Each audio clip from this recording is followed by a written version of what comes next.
Melani Pawlowski, formerly known as Melani Boudreaux, is a key person in this entire investigation.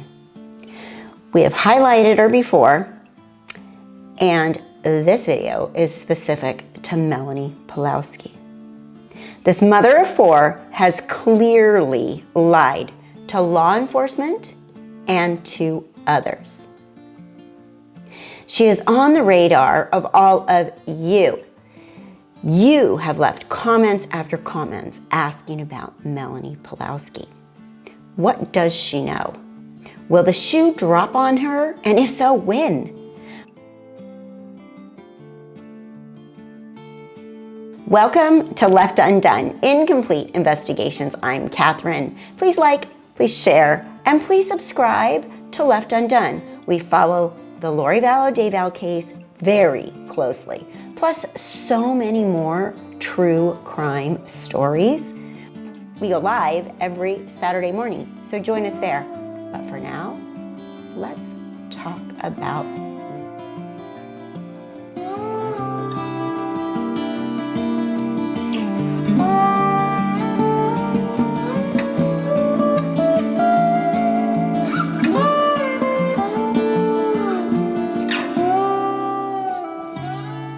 Now, we know the cases of Lori and Chad will be joined. We know this as of October of 2020.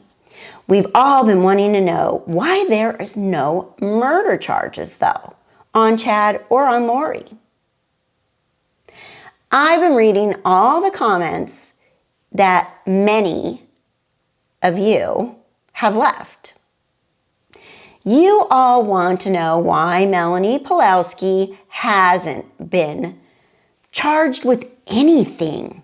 Melanie and her new husband, Ian, have gone off the radar. Neither have anything to say. Nothing to say anymore. We have heard she and Ian have had a brand new baby, a new addition to their little union. They had their baby. Rumor says they had a baby boy.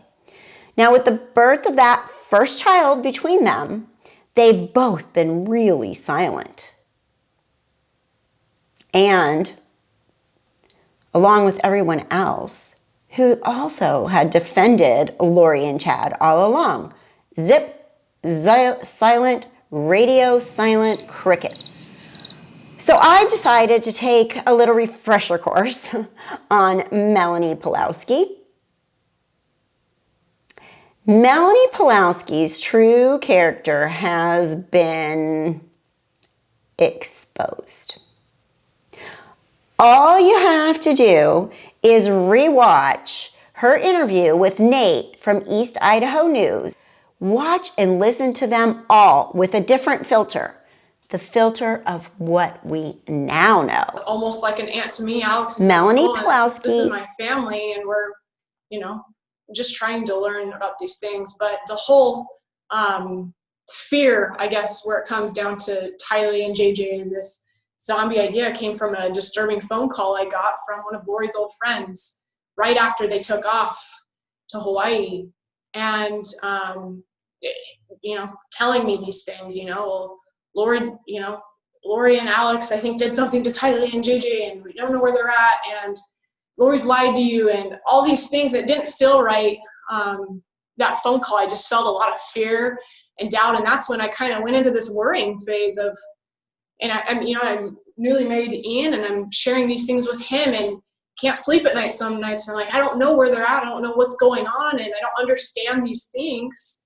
And Ian, which I don't know, is talking with Natalie and Brandon, and they're telling him these terrifying things that aren't true, that I've plotted to kill Brandon, and I'm in a cult. And so I have no idea that what Ian's doing behind the scenes, and I'm in a scared time in my life where I'm trying to figure out the pieces. I'm trying to just even know what's going on with Brandon and his plans and who he's working with and where my kids are. And it's just December was terrifying. Like, we're thrown into this boiling pot as soon as we get married and trying to just adapt the best we can. Melani Pawlowski it isn't some innocent, unsuspecting bystander.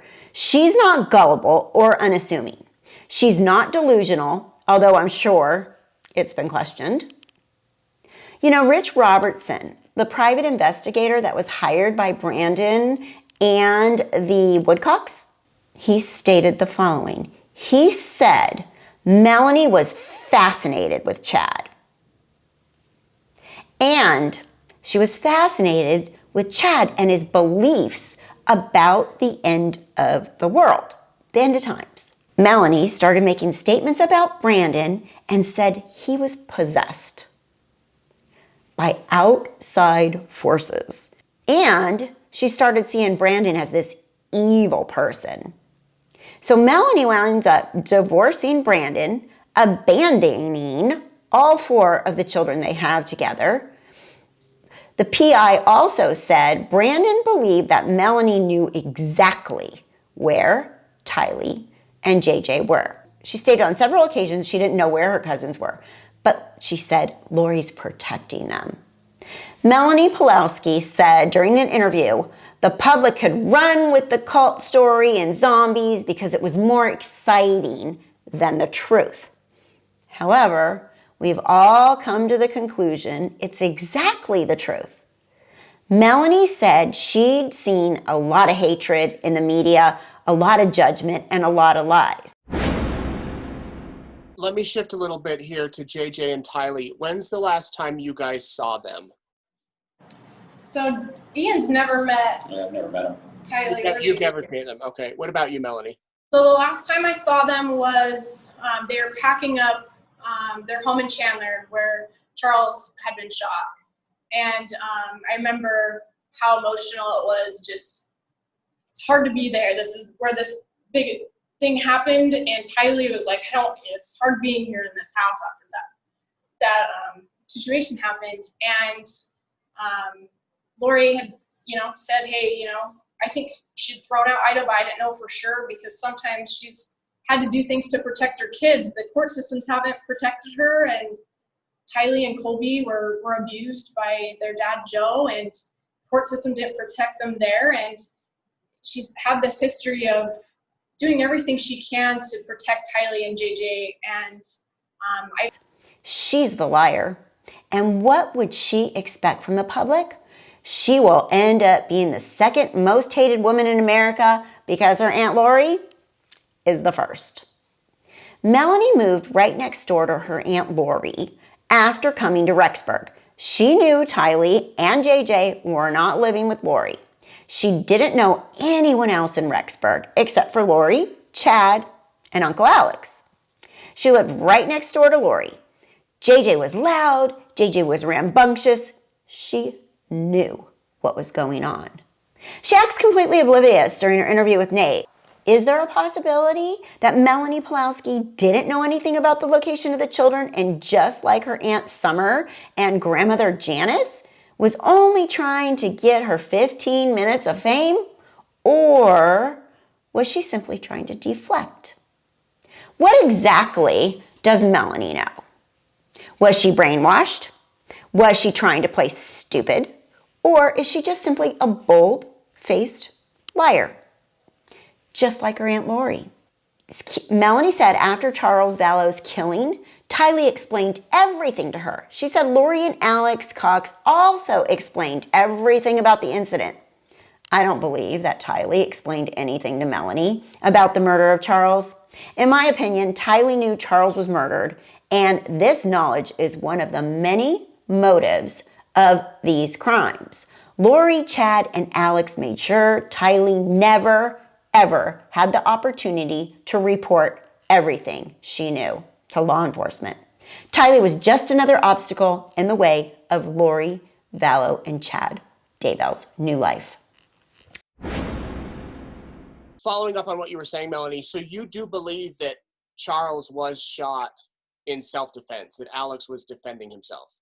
Absolutely. And I think TYLEE was the biggest, I don't know, I went to her and I was just like, how are you? And she was so brave about speaking about it, and I was like, wow, like, and TYLEE's very collected, very mature. I admire TYLEE so much for how brave she was, and she explained everything, as so did Lori and so did Alex, and it made sense with how Charles had been acting. And you're in shock that it just went to that extreme. But I'm glad Alex was there to protect TYLEE, because that's the only, Lori and Charles were arguing, but the only time Alex said, hey, I'm going to get involved in this is when, he had a baseball bat and was, I don't know, with TYLEE, I don't know if he was going to hit her. TYLEE made it sound like he was probably going to hit her and kind of taking the bat away. And I hated that TYLEE had to go through that. And I know there's been a lot of criticism of how Lori acted afterwards, and how she's smiling on camera. And I know Lori, and when she's uncomfortable, she kind of, or in shock, she'll just kind of laugh or smile, try to make light of it. And I do the same thing. That's just something, how we handle being in shock, and every person handles being in shock. Melanie said she had a very close relationship with Lori. Melanie was asked if she asked Lori where the kids were, and she said no. If they were that close, she would have asked. She didn't ask because she most likely knew.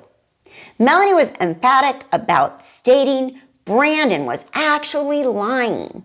I don't believe that Brandon lied about anything. I can still see his ashen face and the fear in his eyes as he recalled being shot at. We all listened to the Utah County 911 call that Brandon Boudreaux's father placed when Alex brought Melanie to his home. Upon arriving, law enforcement watched her exit the garage. Sounds to me like Melanie and Alex were on a mission to take her children. Luckily, she was arrested, and now Brandon and his children were able to go into hiding.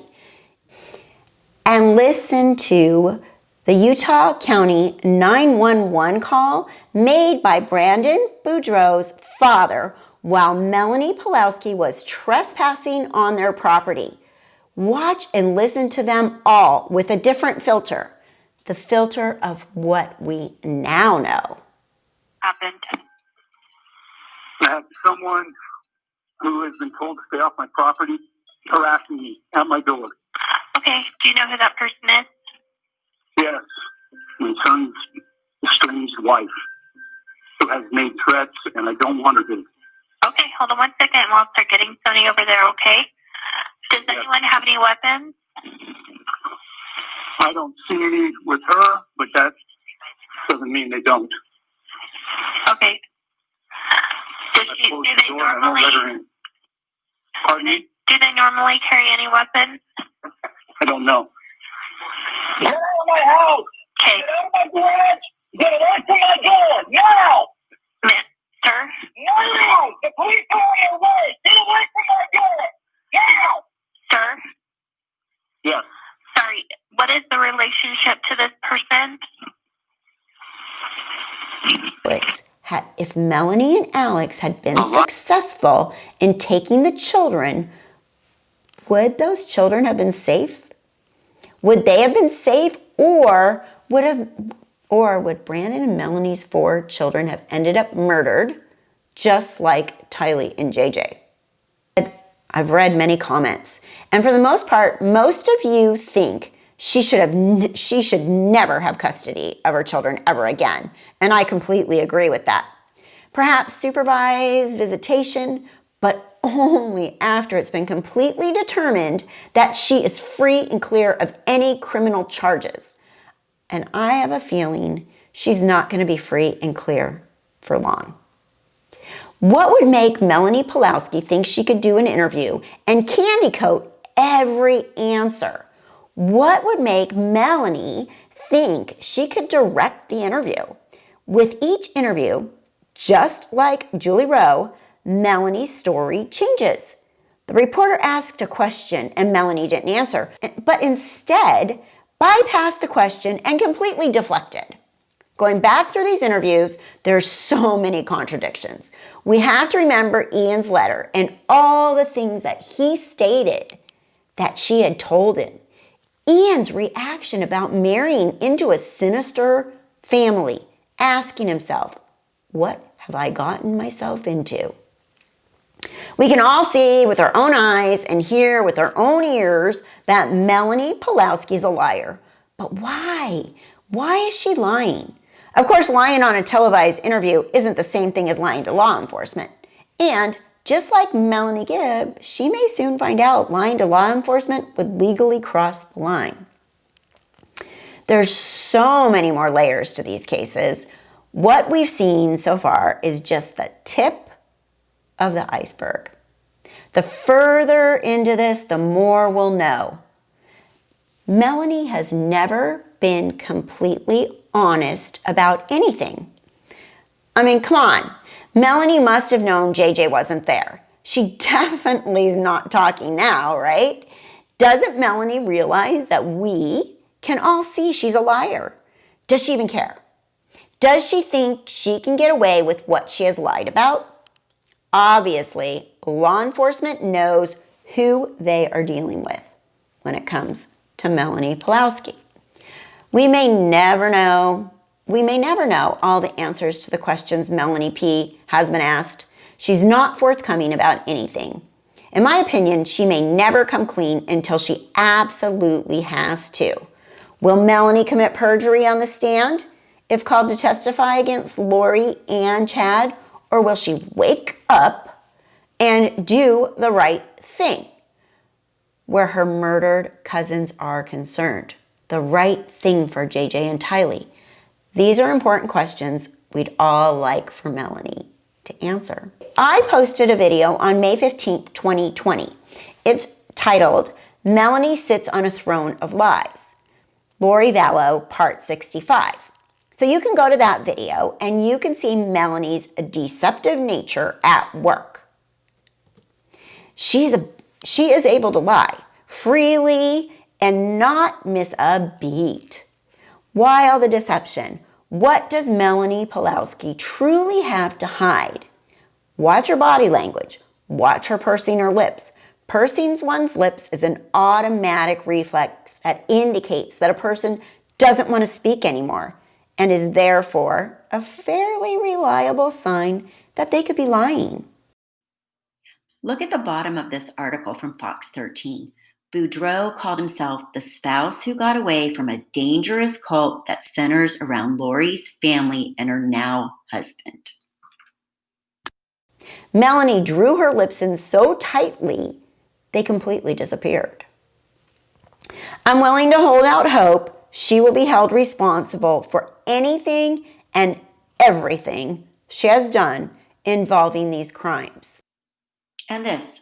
The documents go on to state that Melanie knows where JJ and TYLEE are, but that she is refusing to cooperate. According to the documents, she will sometimes say things like children are full of light, and then they just go dark. It will take years to see justice for all the victims involved. One thing's for certain, Ian's letter lays out what these people were trying to create.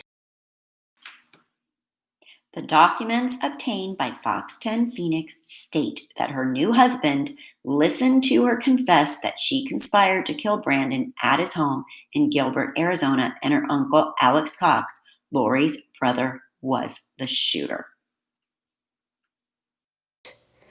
Melanie and Ian know so much more, but until they are subpoenaed to testify, what they know